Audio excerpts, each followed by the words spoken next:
Hello everyone, and welcome back to Bunny Tales with Zeb.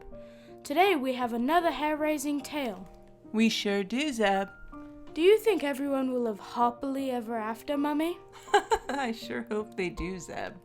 Are you going to read the tale now, Mummy? Would you like that, Zeb? Yes, I would. Mother's Nursery Tales, told and illustrated by Catherine Pyle. Little Red Riding Hood. There was once a little girl whose father and mother loved her so dearly that they thought nothing too good for her. Her mother made for her the prettiest of little dresses. Her stockings were of fine yarn, and there were bright buckles on her shoes. Her mother also made for her a little cloak and hood of red cloth, and the little girl looked so pretty in them that her mother called her Little Red Riding Hood instead of Mary, as she had been christened. Little Red Riding Hood had a grandmother who was so old that sometimes she lay in bed all day and felt too weak to get up.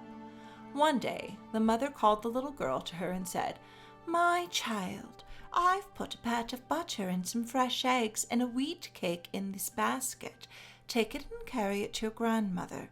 Run along quickly and do not loiter nor stop to talk to anyone along the way, for I want you to get back before the afternoon is late."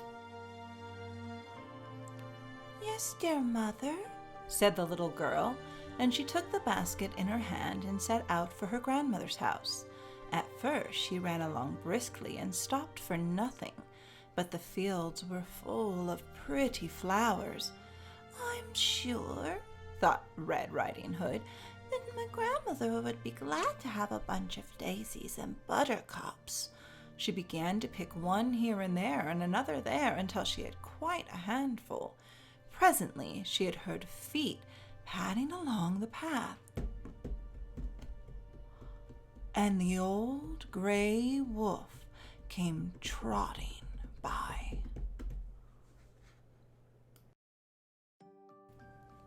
Good day, Red Riding Hood, said the wolf. "Good day," answered the child. "And where are you going on this fine, bright day with your basket on your arm?" "Oh, I'm going to my grandmother's house. She's so old that sometimes she lies in bed and cannot get up. And I'm taking her some butter and some fresh eggs and a wheaten cake." "And where does your grandmother live?" "Well, she lives over beyond the wood in a little white house with a thatched roof and green blinds, and the path runs straight there." The wolf had now learned all he cared to know. He bade Red Riding Hood goodbye and trotted on briskly. As soon as he came into the wood, where Red Riding Hood could not see him, he began to gallop. On and on he galloped as fast as he could, for he was anxious to get to the little white house with the thatched roof and the green blinds before Red Riding Hood did.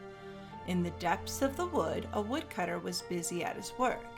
He saw the old wolf go hurrying by, and he wondered what he was after. "He's up to some mischief or other, and that is sure," said the woodcutter, and he shouldered his axe and followed on after the wolf to see what he was going to do. On went Mr. Wolf, and presently he came to the edge of the forest, and there stood the little white house with a thatched roof and green blinds, and the path led straight up to the door, so the wolf knew that must be where the grandmother lived. He stopped and looked all about him, for he did not want anyone to watch him. He saw no one, however, for the wood chopper had hidden behind some rocks. Then the wolf knocked at the door, rap, tap, tap.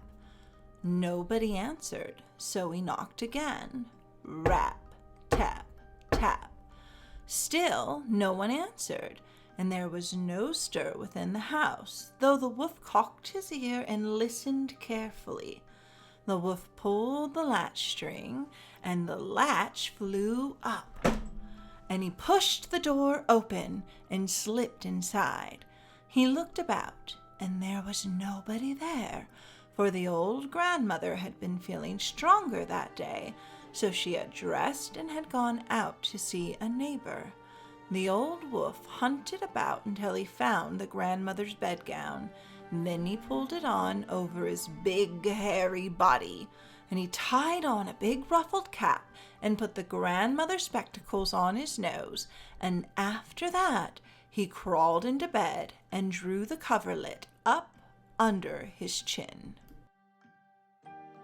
The woodcutter outside wondered what the wolf was doing in the house, but he did not hear a sound, so he sat down to watch and see what would happen next.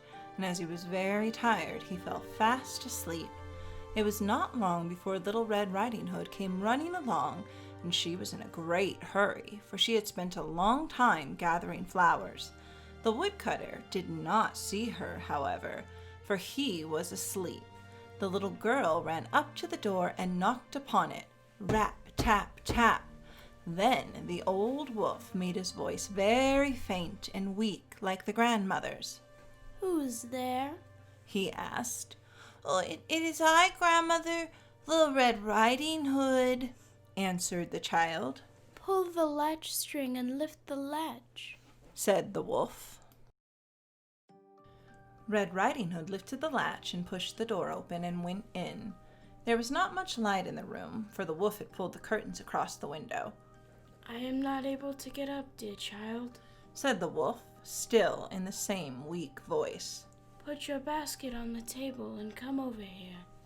Red Riding Hood did as she was told. She put the basket on the table and came over to the bedside. But as she came closer, she thought her grandmother looked very strange. Grandmother, what great big eyes you have, said she. The better to see you, my dear, answered the wolf. But, Grandmother, what long ears you have. The better to hear you, my dear.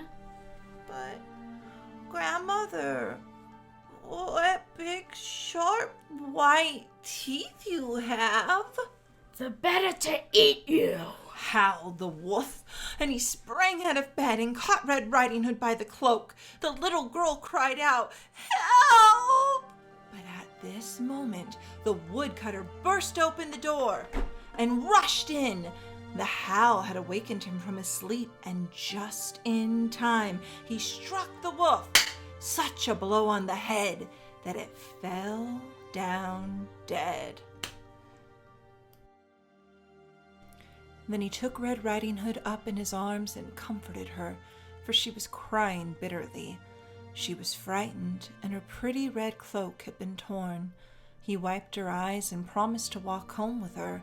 But first, he said, they must wait until Grandmother came home. When she came at last and heard the story and saw the wolf lying there on the floor, she could not thank the woodcutter enough. And indeed, if it had not been for him, the little girl would certainly have been eaten by the wolf. But from then on, Red Riding Hood was careful to obey her mother and not to loiter on the way when she was sent on errands. The end. That was a great tale, Mummy. I'm glad you enjoyed it. Mummy? Yes, Zeb? Are we going to find another bunny a new home? I sure hope so, Zeb. That would be splendid. Tune in next week for another episode of Bunny Tales with Zeb. TTFN. Ta-ta for now. Who are these guys, Mummy? Oh, this is Griff and Brissa. They look like they're fun to play with. Oh, I'm sure they are. They're also a bonded pair, so they have to go and be adopted together. Griff's the little boy, and he's really sweet and adventurous, and his girl is a beautiful brunette named Brissa. They're both really curious, just like you. I hope they get a new mummy, Mummy. Oh, I do too. In fact, if anybody's interested in adopting Griff and Brissa, just click the link below and contact Jude. TTFN. Ta-ta for now.